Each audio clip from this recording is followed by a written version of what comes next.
حادث نہیں ہے۔ اللہ کی ذات بھی قدیم ہمیشہ سے ہے اور اس کی صفات بھی قدیم ہمیشہ سے ہے۔ اور یہ جو کلام الہی ہے، ظاہر بات ہے کہ یہ جو ہماری زبان کے حروف و اصوات ہیں، کلام الہی تو ان سے منزہ ہے، مبرہ ہے، ماورا ہے، اعلیٰ ہے، عرفہ ہے۔ ہماری زبانوں کے حروف و اصوات، الفابیٹس جگہ جگہ تبدیل ہو جائیں گے۔ انگریزی کے کچھ اور ہیں، اردو کے کچھ اور ہیں، عربی کے کچھ اور ہیں۔ کلام الہی ان تمام سے آگاہ، عرفہ، منزہ اور مبرہ ہے۔ یہ کلام الہی جب بھی نازل ہوا ہے، ظاہر بات ہے حضرت موسیٰ پر اگر کتاب اتاری گئی وہ بھی علم الہی سے آئی، لیکن وہ عبرانی زبان میں آئی۔ حضرت عیسیٰ علیہ السلام پر انجیل اتاری گئی، ہم یقین سے نہیں کہہ سکتے، دو میں سے کسی ایک زبان میں اتاری گئی ہوگی، یا عبرانی ہوگی، اس لیے کہ شام کے جس علاقے میں، فلسطین کے جس علاقے میں ان کی پیدائش ہوئی اور جہاں وہ دعوت و تبلیغ کے لیے گھومتے رہے، اس کے عوام کی زبان تھی آرامی اور خواص کی زبان تھی عبرانی، ہیبریو۔ تو یا تو وہ بھی تورات کی طرح عبرانی ہی میں نازل ہوئی تھی یا آرامی میں ہوگی، لیکن اب کوئی نسخہ نہ ہیبریو کا، کوئی قدیم نسخہ دنیا میں موجود ہے، نہ آرامی کا۔ جو سب سے پرانا نسخہ ملتا ہے انجیل کا، وہ اس کا ترجمہ ہے، لیٹن زبان کا ترجمہ ہے یا گریک ترجمہ ہے، اصل کوئی نہیں۔ بہرحال جب وہ کلام الہی محمد الرسول اللہ پر نازل ہوا، اب اس نے حروف و اصوات کا وہ جامہ پہنا کہ جو عربی زبان کے ہیں۔ یہی وجہ دیکھیے، میں نے جو آیت سورہ حامیم، یہ جو سلسلہ سور ہے اس میں سے سورہ زخرف کی آیت جو میں نے آپ کو سنائی، حامیم والکتاب المبین انا جعلناہ قرآنا عربیا لعلکم تعقلون، ہم نے بنا دیا ہے اپنے اس کلام کو قرآن عربی، اس کو عربی حروف و اصوات کا جامہ ہم نے پہنا دیا ہے۔ انا جعلناہ قرآنا عربیا لعلکم تعقلون، کہ چونکہ مخاطب اول جو قوم تھی امیین، ان کی زبان عربی تھی، لعلکم تعقلون، تاکہ تم اس کو سمجھ سکو۔ اب اس سے آگے چلیے، اصل قرآن مجید کے 3 مقامات سے معلوم ہوتا ہے، اصل قرآن اللہ کے پاس ہے۔ یہ قرآن جو ہمارے پاس ہے، مصحف عثمان رضی اللہ تعالی عنہ، یہ اس قرآن کی مصدقہ نقل ہے۔ اصل قرآن کہاں ہے؟ ایک جگہ فرمایا بل ہوا قرآن مجید فی لوح محفوظ، لوح محفوظ میں ہے، اصل قرآن وہاں ہے۔ اسی طریقے سے اسی سورہ زخرف کی اگلی آیت کیا ہے؟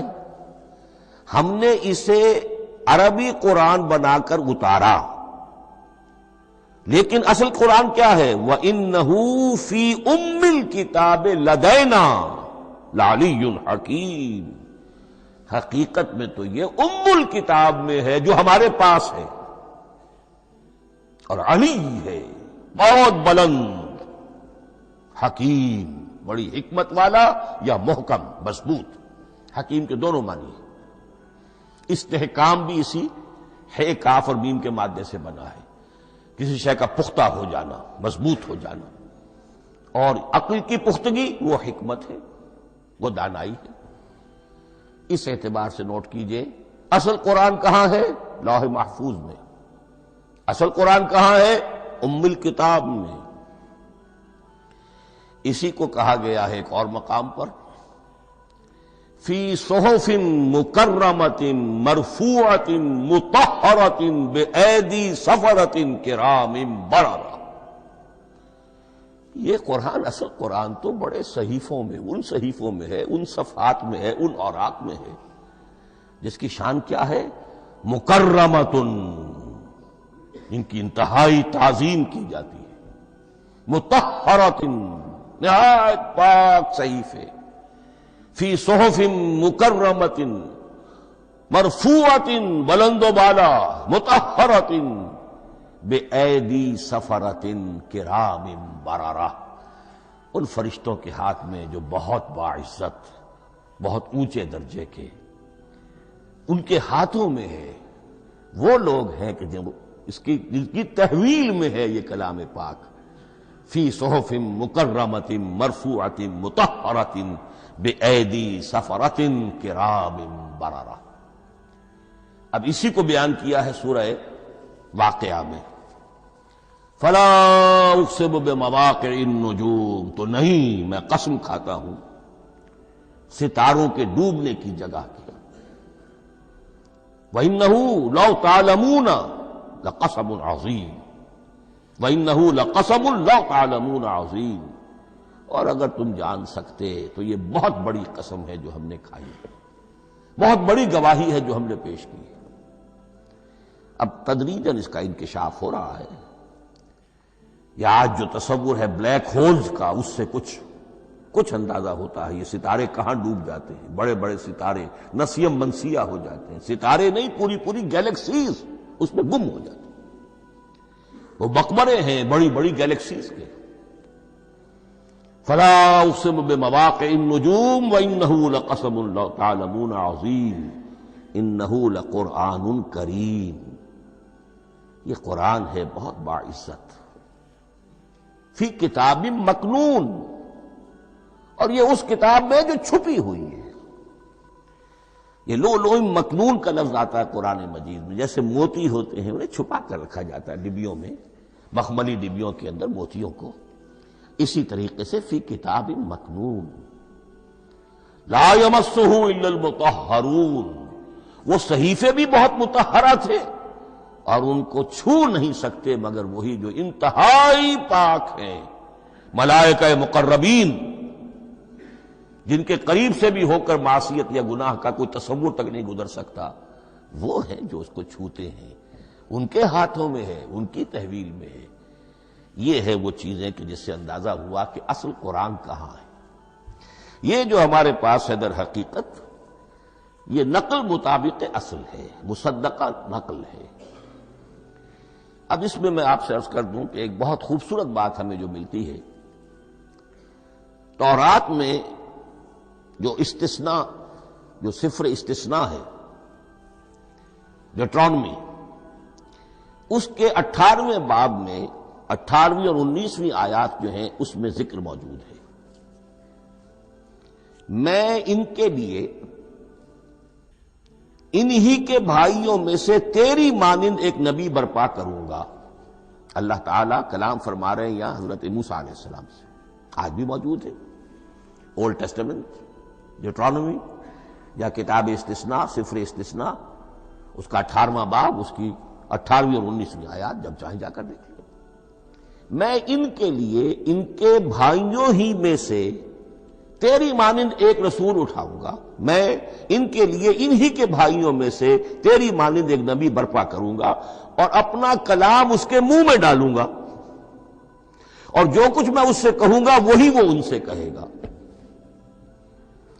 یہ ہے جو پیشین گوئی ہے محمد الرسول اللہ صلی اللہ علیہ وسلم کی۔ اور یہاں وہ فرق واضح کر دیا گیا، اے موسیٰ تم سے تو یا تو ہم نے کلام کیا ہے یا تمہیں جو کتاب دی ہے وہ لکھی ہوئی دی ہے، لیکن جو نبی تیری ہی مانند میں برپا کروں گا۔ اب اس میں بھی نوٹ کرنے کی بات ہے کہ حضرت موسیٰ کے مشابہ نبی اکرم صلی اللہ علیہ وسلم کے سوا کوئی نبی نہیں۔ صاحب کتاب وہ بھی تھے، صاحب کتاب محمد بھی ہے، صاحب امت وہ بھی تھے، اور صاحب امت محمد رسول اللہ تیری مانند۔ صاحب شریعت، حضرت عیسیٰ صاحب شریعت نہیں تھے، شریعت موسوی ہی کو نافذ کرنے کے لیے آئے تھے، ان کی حیثیت دین موسوی کے مجدد کی تھی۔ ویسے نبی تھے، اللہ کے فضل و کرم سے نبی تھے، اس میں کوئی شک نہیں، رسول تھے، لیکن یہ کہ ان کے کام کی نوعیت کیا تھی، اس لیے کہ کوئی نئی شریعت لے کر نہیں آئے۔ اب بھی انجیل میں الفاظ موجود ہیں، don't think I have come to destroy law, جو موزائک لا جسے یہ کہتے ہیں، شریعت موسوی، وہ تم پر نافذ رہے گی، تم اس کی پابندی کرو گے، چونکہ صاحب شریعت رسول یا موسیٰ یا محمد صلی اللہ علیہ وسلم علیہ الصلوۃ والسلام، تو میں ان کے بھائیوں میں سے، اب بھائی کون ہوں گے؟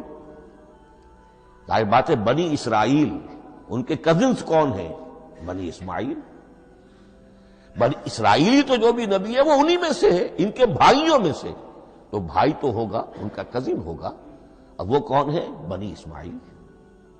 آپ نے ابھی سنا ہوگا جب پیس ٹریٹی ہوئی تھی اور کلنٹن صاحب آئے تھے، اور وہاں جب شاہ حسین جو ہیں اردن کے وہ بھی آئے اور بغل گیر ہوئے تھے، اسرائیل کے وزیر اعظم تھے، تو اس وقت یہ لفظ استعمال کیا تھا صدر کلنٹن نے کہ آپ لوگ تو آپس میں کزنز ہیں، لفظ کزن استعمال کیا تھا۔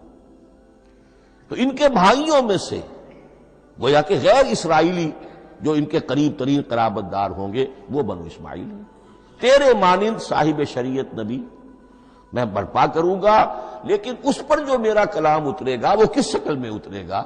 میں اپنا کلام اس کے منہ میں ڈالوں گا، اور پھر وہ جو کچھ کہے گا وہ وہی کہے گا جو میں نے کہا ہے۔ اب اس کے حوالے سے ایک بہت اہم بات سمجھ لیجئے، اور قرآن مجید کے دو اہم مقامات کی وضاحت اس سے ہو جائے گی۔ یہ کلام اللہ، قرآن مجید میں اس کو قول جبرائیل بھی کہا گیا ہے۔ کلام اللہ حضرت جبرائیل کے ذریعے سے جب ادا ہوا ہے تو قول جبرائیل ہے، اور پھر جب وہ محمد الرسول اللہ کی زبانی ادا ہوا تو قول رسول ہے، قول محمد ہے صلی اللہ علیہ وسلم۔ یہ قول اللہ بھی ہے، قول جبرائیل بھی ہے، اور قول محمد بھی ہے بیک وقت۔ یہ بات دیکھیے سورہ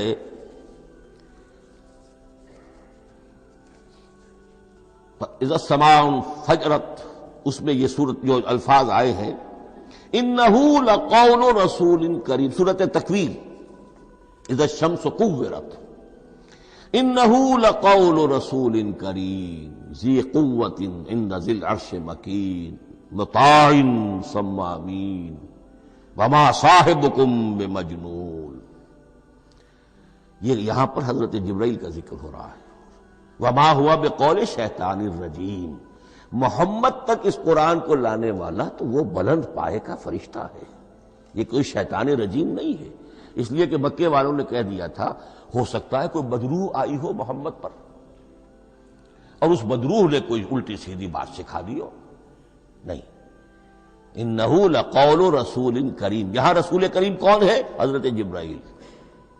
انہ لقول رسول کریم ذی قوت عند ذی العرش مکین، بڑی قوت والا اور جس کا بڑا اونچا مقام اور مرتبہ ہے عرش والے کے قریب۔ ذی قوت عند ذی العرش مکین مطاع ثم امین، وہ فرشتوں کے مطاع ہیں، فرشتے ان کی اطاعت کرتے ہیں، فرشتوں کے سردار ہیں، اور پھر ساتھ ہی پورے امین ہیں، جبرائیل امین، یہ ہم لفظ استعمال کرتے ہیں۔ اور اس کے بعد آگے جا کے فرمایا وما ہوا بقول شیطان الرجیم، یہ کسی شیطان رجیم کا قول نہیں ہے۔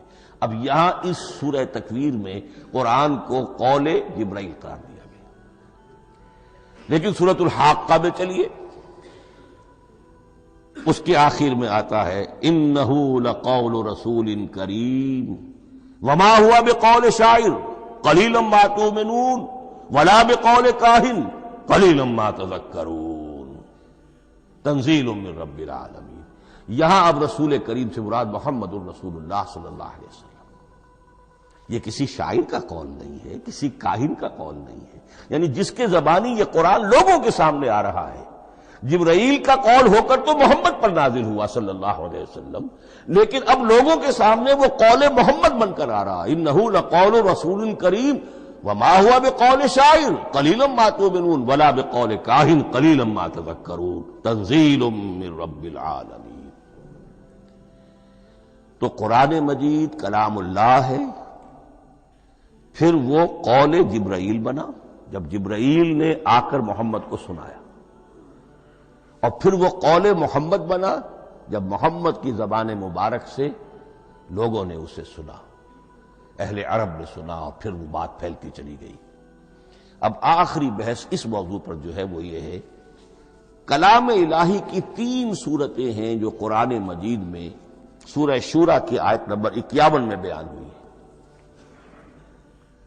وما كان لبشر ان يكلمه اللہ،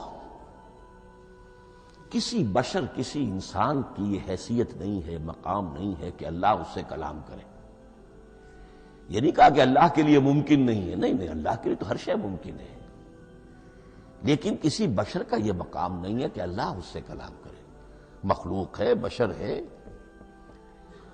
ما کان لبشر ان یکلمہ اللہ الا اب 3 شکلیں آئیں، الا وحیا او من وراء حجاب او یرسل رسولا فیوحی باذنہ ما یشاء انہ علی حکیم۔ 3 صورتیں ہیں کلام الہی کی۔ یا تو براہ راست اللہ وحی کرتا ہے بغیر کسی فرشتے کی درمیان میں ذریعہ بنائے ہوئے، اسی کا نام الہام ہے، اسی کا نام تحدیث ہے۔ یہ غیر نبی کے ساتھ بھی ہوتا ہے۔ حضور نے فرمایا ہر نبی کی امت میں محدث ہوتے تھے جن سے اللہ کلام کرتا تھا، اور میری امت کا محدث عمر ہے رضی اللہ تعالی عنہ۔ محدث نہیں، محدث کے معنی ہے علم حدیث کا ماہر۔ امام بخاری محدث ہیں، امام مسلم محدث ہیں۔ محدث تحدیث سے مفعول بنا، جس سے بات کی جاتی ہے۔ محدث، اللہ بات کرتا ہے، اللہ دل میں ڈال دیتا ہے، القاء ہو جاتا ہے، الہام ہو جاتا ہے، کوئی فرشتہ درمیان میں نہیں، براہ راست۔ دوسری شکل کلام کی کیا ہے؟ او من وراء حجاب۔ یہ ہمارے علم کی حد تک صرف حضرت موسیٰ علیہ السلام کی شان ہے، استثنائی شان ہے۔ وَكَلَّمَ اللَّهُ مُوسَىٰ تَكْلِيمًا، اور موسیٰ کے ساتھ تو اللہ نے کلام فرمایا جیسے کہ کلام کیا جاتا ہے۔ فرق کیا تھا؟ من وراء حجاب، پردہ تھا، دیکھ نہیں سکتے تھے۔ تبھی تو ان کی وہ آتشی شوق بھڑکی تھی۔ کیا قیامت ہے کہ چلمن سے لگے بیٹھے ہیں، صاف چھپتے بھی نہیں، سامنے آتے بھی نہیں، کلام بھی فرما رہے ہیں، لیکن یہ کہ بات مجھے دیدار عطا کرنے کے لیے تیار نہیں، رب ارنی انظر الیک۔ لیکن یہ جو کلام ہے ہمارے علم کی حد تک براہ راست اس دنیا میں حضور سے ہوا ہے معراج کی شب، لیکن وہ 7ویں آسمان پر ہوا۔ اس دنیا میں ہمارے علم کی حد تک یہ کلام براہ راست من ورائے حجاب صرف حضرت موسیٰ علیہ السلام کی استثنائی شان ہے۔ اور تیسرا ہے او یرسل رسولا فیوحی باذنہ ما یشاء، یا تیسری صورت یہ کہ اللہ کسی پیغامبر کو بھیجتا ہے جو وحی کرتا ہے جو اللہ چاہتا ہے۔ یہ تیسری شکل ہے وحی کی۔ قرآن مجید اس تیسری شکل میں نازل ہوا ہے محمد الرسول اللہ صلی اللہ علیہ وسلم پر۔ حضور کو جو الہام ہو جاتے تھے، جو حضور کو القاء ہو جاتا تھا، جو آپ کے دل میں براہ راست اللہ کی طرف سے وحی آتی تھی، وہ قرآن میں شامل نہیں ہے۔ اگرچہ حضور کے خواب بھی سچے تھے، وہ بھی اللہ کی طرف سے ہوتے تھے، شیطان کی آمیزش نہیں ہو سکتی تھی، لیکن یہ بھی قرآن میں شامل نہیں ہے۔ قرآن میں شامل ہے تیسری قسم کی وحی، او یرسل رسولا، پھر ہم بھیجتے ہیں ایک پیغامبر کو فرشتوں میں سے۔ اللہ یستفی من الملائکۃ رسلا ومن الناس، اللہ چن لیتا ہے فرشتوں میں سے بھی اپنا پیغامبر اور انسانوں میں سے بھی۔ تو فرشتے کے ذریعے سے ایک فرشتہ جو اللہ سے لیتا ہے اور انسان، رسول انسان تک پہنچا دیتا ہے۔ اب وہ رسول انسان، رسول بشر جو ہے وہ اپنے ہم نوع، ہم جنس لوگوں کو پہنچاتا ہے۔ تو اللہ یستفی من الملائکۃ رسلا ومن الناس، یہاں وہی بات فرمائی او یرسل رسولا فیوحی باذنہ ما یشاء، پھر وہ وحی کرتا ہے اللہ کے حکم سے جو اللہ چاہتا ہے۔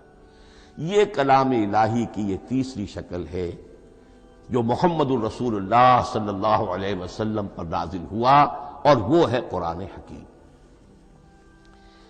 اب ایک اور بحث جو علمی ہے وہ یہ ہے کہ حضور پر جو اس کا نزول ہوا اس کی کیفیات کیا تھی۔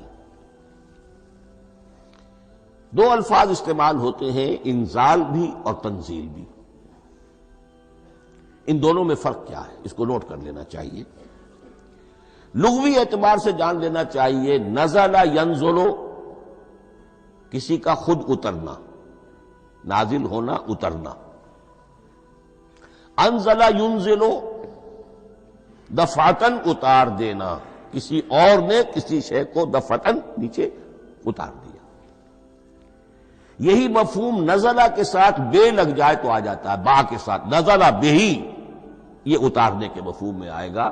لفظی ترجمہ یہ بھی کر سکتے ہیں وہ اترا اس شے کے ساتھ، نزلہ بہ الروح الامین، اس کو لے کر نازل ہوا خود روح الامین فرشتہ علی قلب کا، اے محمد صلی اللہ علیہ وسلم آپ کے قلب مبارک پر۔ تو نزلہ بے اور انزال اس کے معنی ایک ہی ہے، لیکن اگلا لفظ ہے تنزیل، نزل ینزل تنزیلا، اس کے معنی ہے رفتہ رفتہ، تدریجاً، نجمن نجمن، تھوڑا تھوڑا کر کے، وقفے وقفے سے اتارنا۔ جیسے عربی میں اعلام کہیں گے کسی کو کچھ بتا دینا، باخبر کر دینا، مطلع کر دینا، بھائی مطلع کر دیا میں نے، اب تم جانو تمہارا کام۔